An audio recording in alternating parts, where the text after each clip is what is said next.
Greetings and salutations, friends, and welcome back to more Warhammer 40k lore. Today we are going to be talking about Necromunda. Today's video will be a fairly general video, just talking about the planet itself, the Hive, and a little bit of the world's history. We might be getting into the gangers and more specific events later on, but for now, let me just give you a little bit of a lowdown, shall we? And we will start with a bit of history.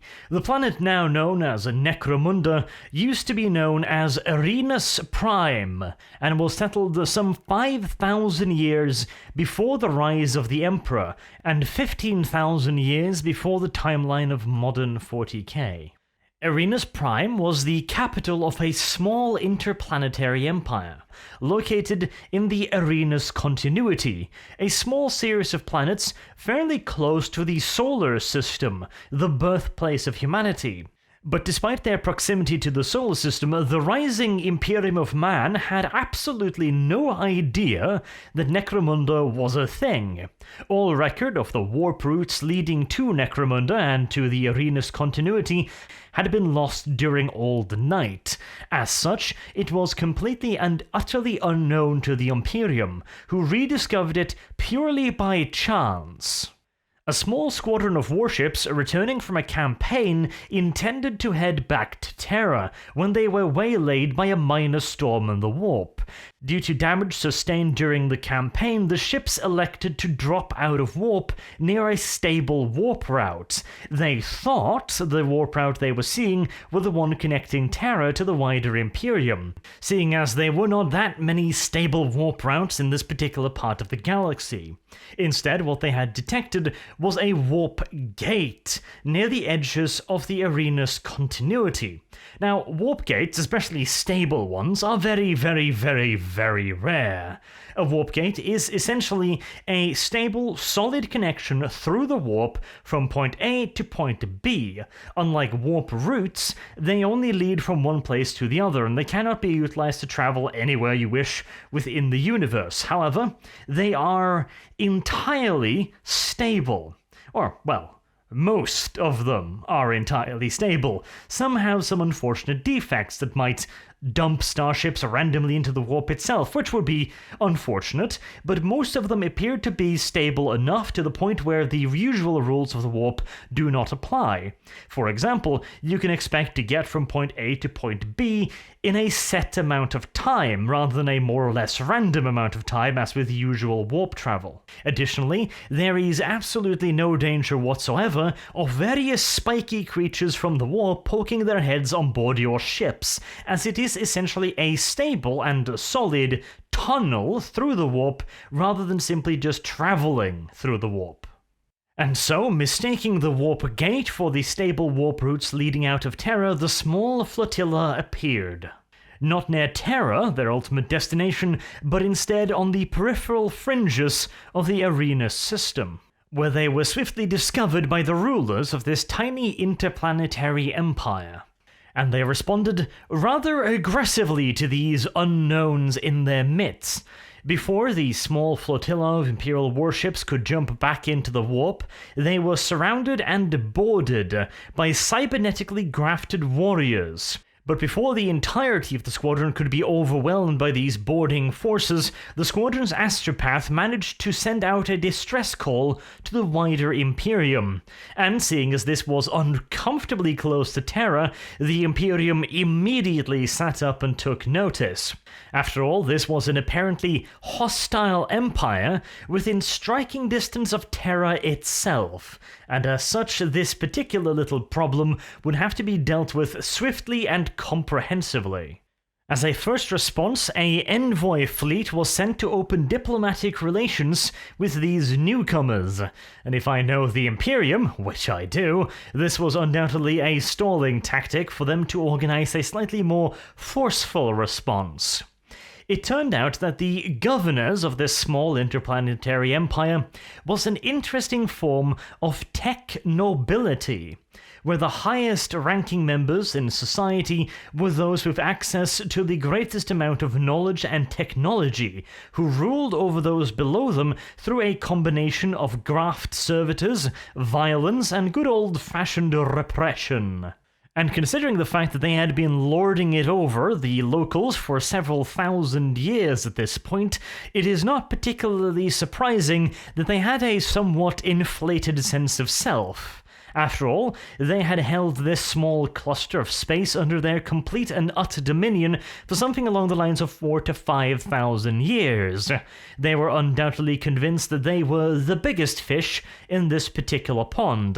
And so, when the Emperor's diplomatic envoys came to them with word of the great God Emperor and an offer to join in the Imperium of Man, if they were willing to agree to certain concessions, obviously, then they would be spared. Undoubtedly, the local tech nobility laughed their heavily engineered arses off at this particular suggestion, and led with the counter-offer. They would make the Imperium into a tributary state of their own planetary empire. Oh, how generous of them.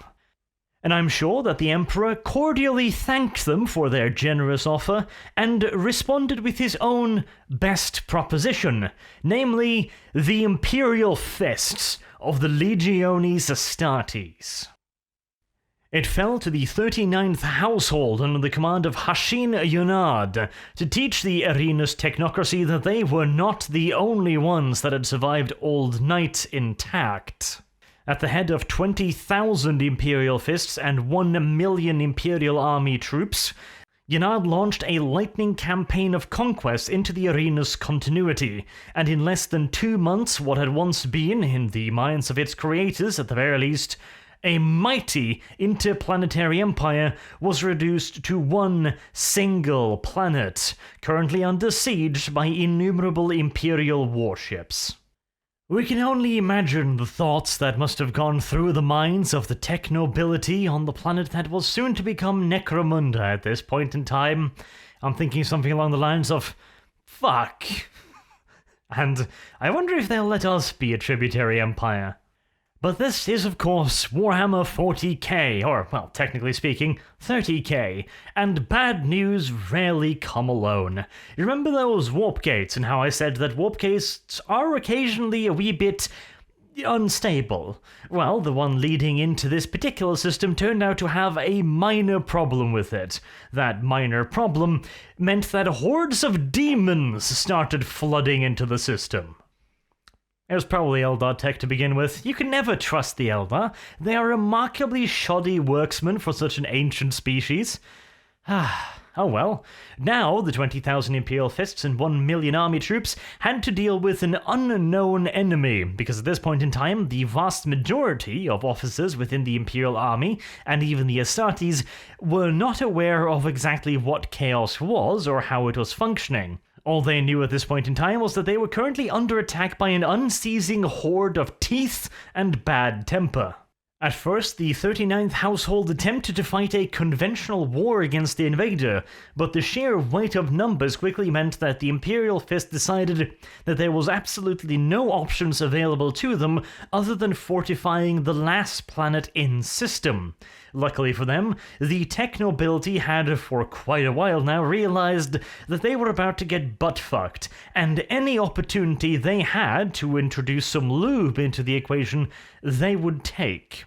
As such, they allowed the Imperial Fist and the Imperial Army elements to land upon Necromunda proper and fortify it against the incoming enemy.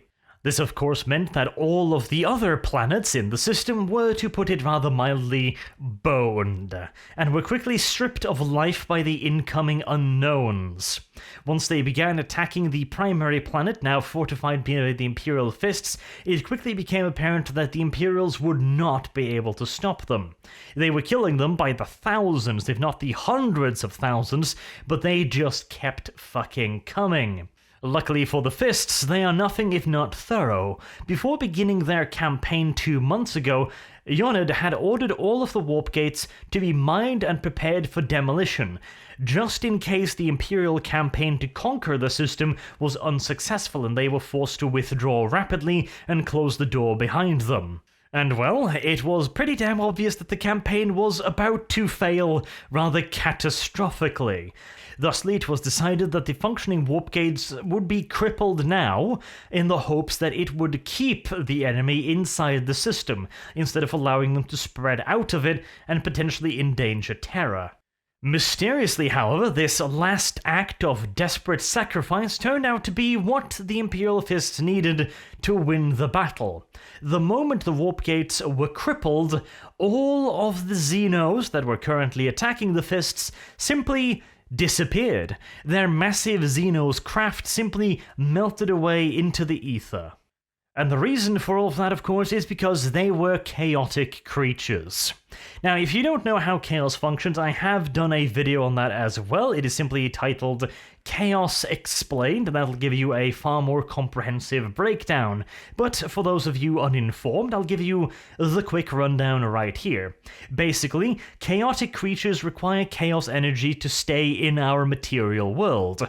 This energy is usually provided through some sort of rift in the materium, leading into a warp. In this case, the warp gates were spewing out chaotic energies more than enough to keep all of the various chaos creatures in the system alive and material. And so, the very moment these gates collapsed, these creatures could no longer exist in our universe and simply just melted away. In fact, if the Imperial Fists had been aware of the enemy they were fighting and their nature, simply detonating the charges earlier would have saved the entire system without the need for any further casualties. As you can imagine, the Imperial Fists themselves are not the gentlest of occupying forces, and they do tend to be rather heavy-handed in their invasion tactics. As such, the outlying planets would already have taken a rather severe beating, but they would certainly not have been cleansed of life. With chaos infesting the system, however, all of the outlying planets were turned into nothing but cold, dead hunks of rock. The only planet to survive was the capital planet, upon which the Imperial Fist and Imperial Army elements made their last stand alongside the remaining household troops of the tech nobility. Arenas Prime had survived, but that name no longer fit. Billions of people had died in the conquest of the system. Tens of billions more had died in the subsequent Chaos invasion. Arenas Prime itself had been rendered almost lifeless, with but a handful of enclaves still alive.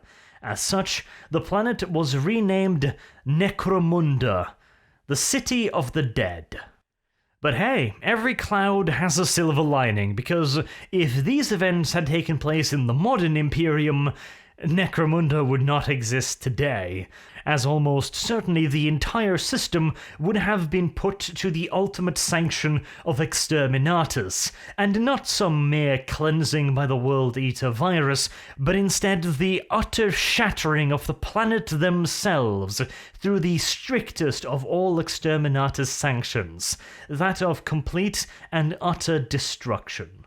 In return for this generosity of actually allowing the planet to not go boom, the planet provided the Imperium with resources over the next 10,000 years.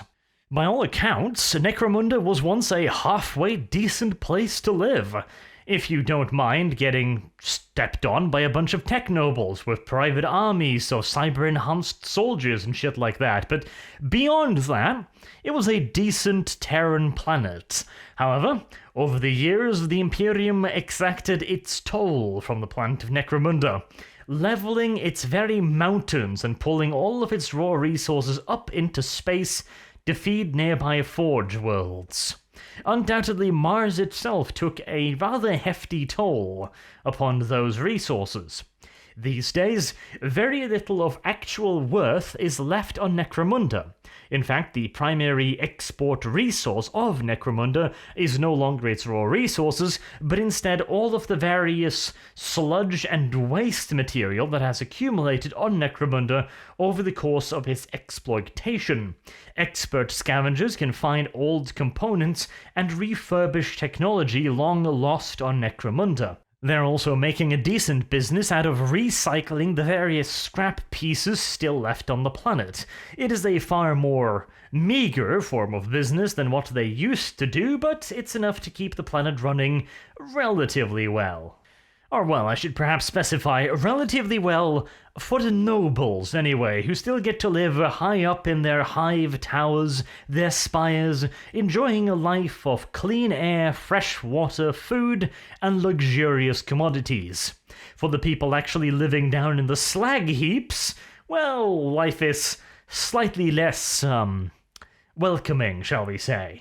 But hey, at least it's better than living out in the ash wastes that cover the vast majority of the planet. These desert-like conditions, except slightly fucking worse, is filled with all manners of mutants and nomadic tribes, often launching attacks upon the infrastructure of Necromunda.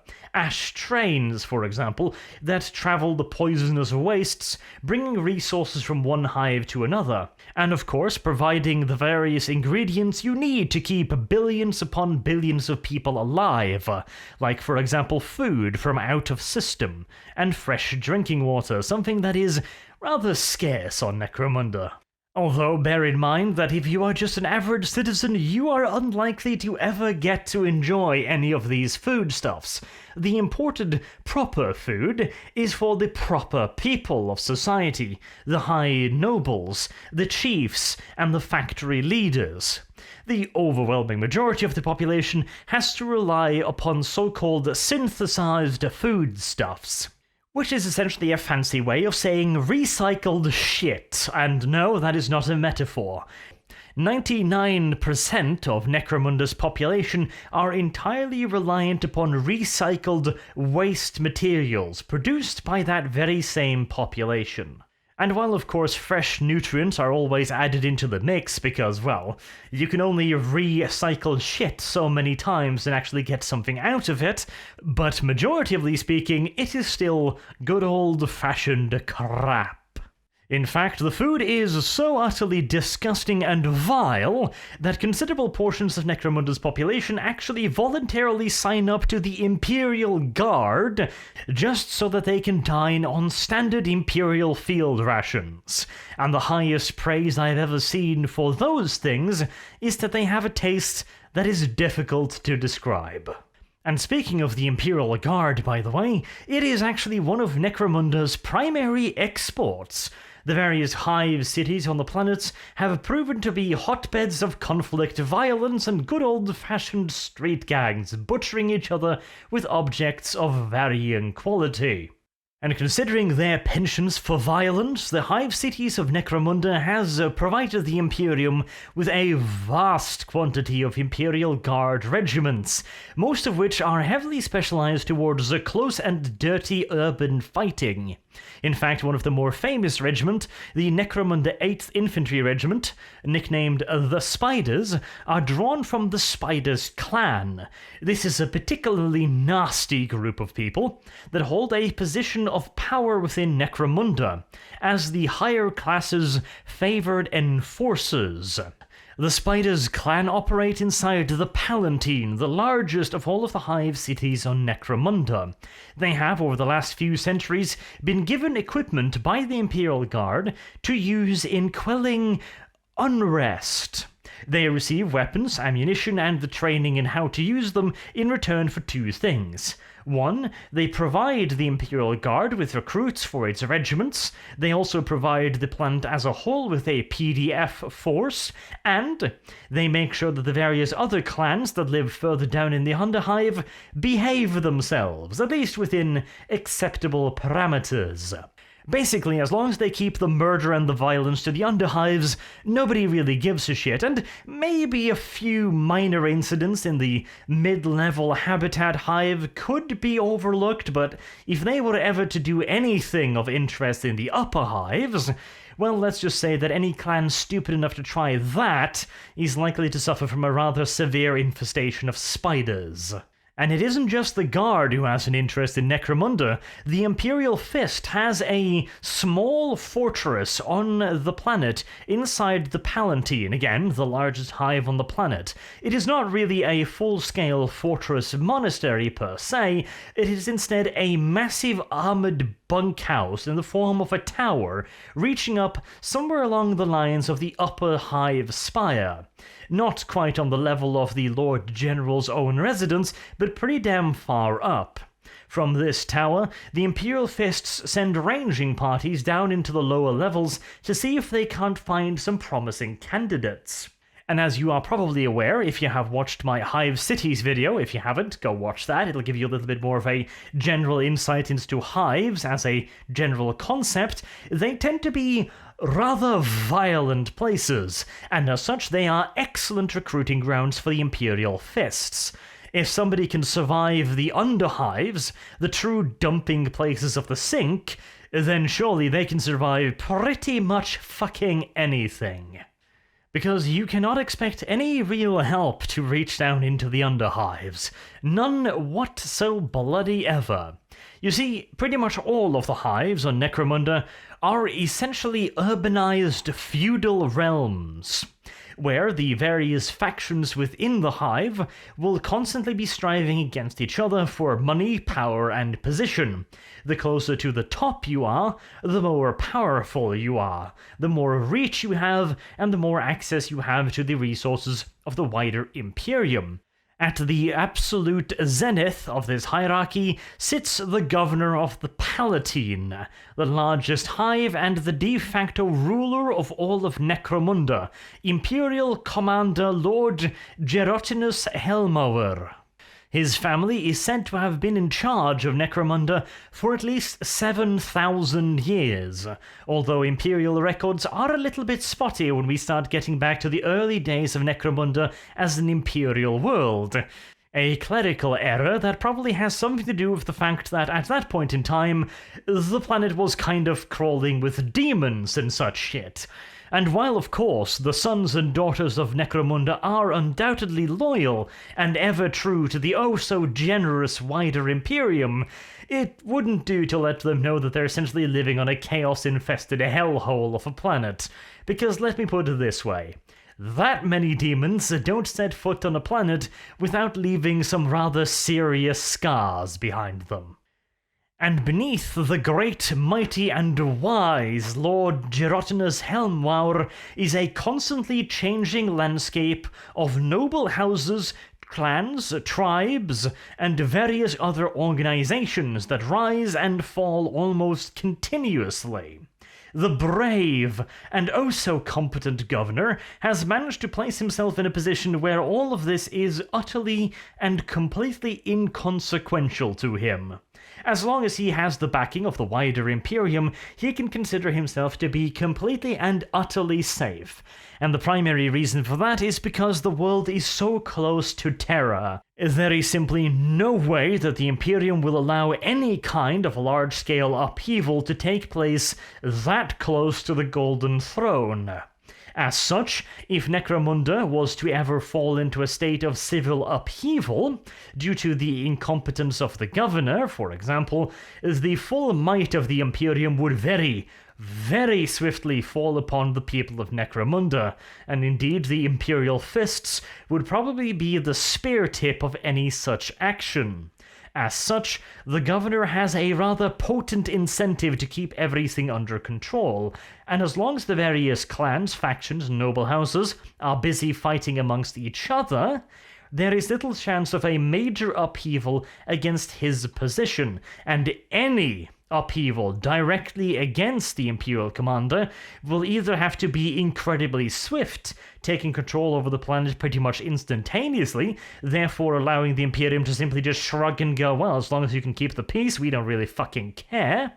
Or they're going to need some kind of exceedingly damning evidence, for example suggesting that the Imperial Commander himself is about to become some kind of direct threat to the Imperium.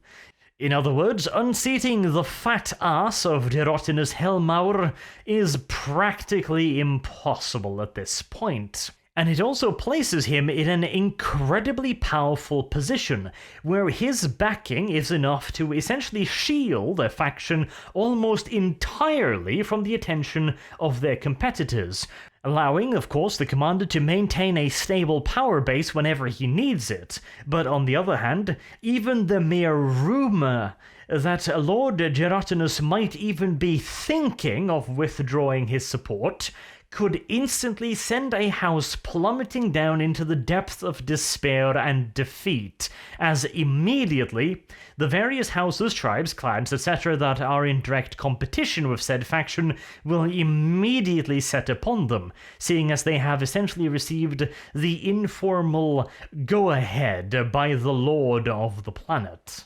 This means that the upper command echelons of Necromunda are actually remarkably solid. As long as everybody keeps polishing the big boss's backside, everything stays relatively quiet. Of course, there's always diplomatic intrigue, a subtle assassination here and there, but there is rarely outright warfare unless it has been sanctioned by the big boss himself. However, the moment you start leaving the upper reaches of the Hive, this all changes immediately. The Lord only really has any real interest in the upper command echelons, since they are the ones that command everything else. This means that the various clans, tribes, etc., etc., are free to do whatever the fuck they want in the rest of the planet, which naturally means that they will fight like cornered rats for every last scrap of influence and wealth they can possibly get their hands on. And this results in a virtually constant urban warfare in the lower reaches of the Hive. Basically, as long as you're in the upper echelons, everything is nice and peaceful. As long as you're in the quarters allocated for factory generals and other higher-ranking members, everything is nice. Hell, even as long as you are in the general quarters for the civilian population, most things are fairly quiet. But the moment you pass the halfway point down the Hive, oh, shit starts getting serious really, really quickly. And once you enter into the Underhive, well, down there is quite literally absolutely no form of law and order whatsoever. In fact, on Necromunda, the situation has deteriorated so badly that the usual punitive raids often launched into the Underhives by the Adeptus Arbites have almost entirely ceased, because at this point, it's pretty fucking pointless. As long as the spiders are keeping the upper levels relatively quiet, nobody really cares. And so finally we come to the main stars of Necromunda, the various gangs, the Cawdor, the Delacquay, the Escher, Goliath, Orlok, and of course Van Saar. These gangs have divided the Underhive between them in a rather flexible and fluid command structure. Essentially, every single gang is constantly trying to increase its influence, power, and territorial size at the cost of all of the other gangs. To put it slightly more bluntly, they are all murdering each other in the most vicious ways possible, constantly. Alliances are rare, fickle, and very, very unreliable, and ceasefires are rarely more than brief interludes for the various parties to collect their dead and plant more bombs. These pretty much constant wars and skirmishes are of course all overseen by the major houses. Now, I said gangs earlier because that is of course how they refer to them in the game itself, where you will be controlling the various gangs as, well, warbands, essentially. But these gangs are controlled by the major houses with the same name, so Orlok, Goliath, Escher, etc. These are major noble houses, and they organize these gangs of impressionable youngsters to push their agendas down in the Underhives, and to develop elite operatives that might even occasionally be used further up the ladder. Because, whilst in the games of intra-hive politics, the various houses have to spar and compete with each other, mostly using words, and the occasional quiet assassination here and there. But down in the Underhives, they can use far more direct methods. And considering the amount of valuable resources and Hive infrastructure located down there, they can get some real serious leverage over their competing nobilities up in the high spires. You might even perhaps go so far as to say that these various gangs are essentially the militias of these various houses. I wouldn't say they were standing armies, because they don't really fit that description, nor could they possibly be levied in a way that would make them effective as a standing military force, but they are certainly gangs of hooligans and thugs that can be used for good old-fashioned violence in the name of furthering the various agendas of their primary houses.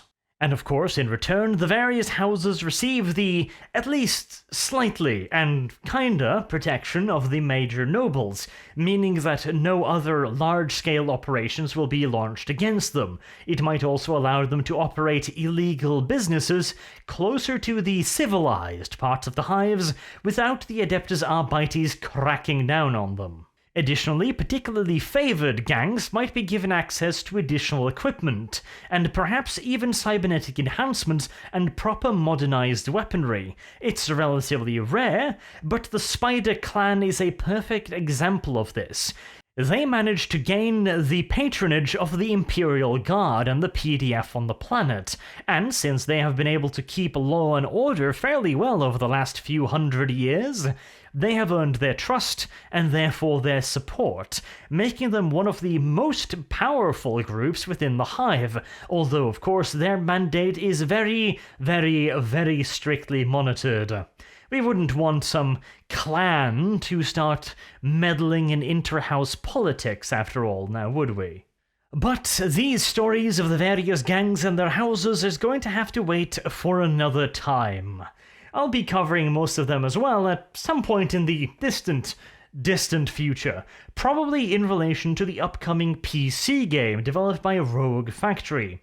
These are the same guys that made Mordheim, a game that I'm personally quite fond of, so I'm very much so looking forward to seeing their efforts in Necromunda. But I figured that now that we have a little bit more information and some visuals relating to the tabletop reincarnation of Necromunda, I should at the very least make a general video, and so this has been that general video. And as we slowly but surely gain more information about the game itself, which I am really quite excited to see some real information on, I will be delving further into the Palatine, the various Hive, and of course Necromunda as a whole. And I am especially looking forward to covering some of the gangs, like the Swift Escher, an incredibly sexist clan that utilizes almost only female fighters, and use their male population for practically nothing else but manual labor and breeding. In fact, they even go so far as to lobotomize most of them. Fascinating, fascinating little bastards, aren't they? Oh, and of course, the Goliaths, which are basically an entire clan of Arnold Schwarzenegger 80s action movie-style stereotyped bikers. But until we get to all of that, I have been Arch. Thank you very much for watching, and I do hope to see you all again soon. Have a good day.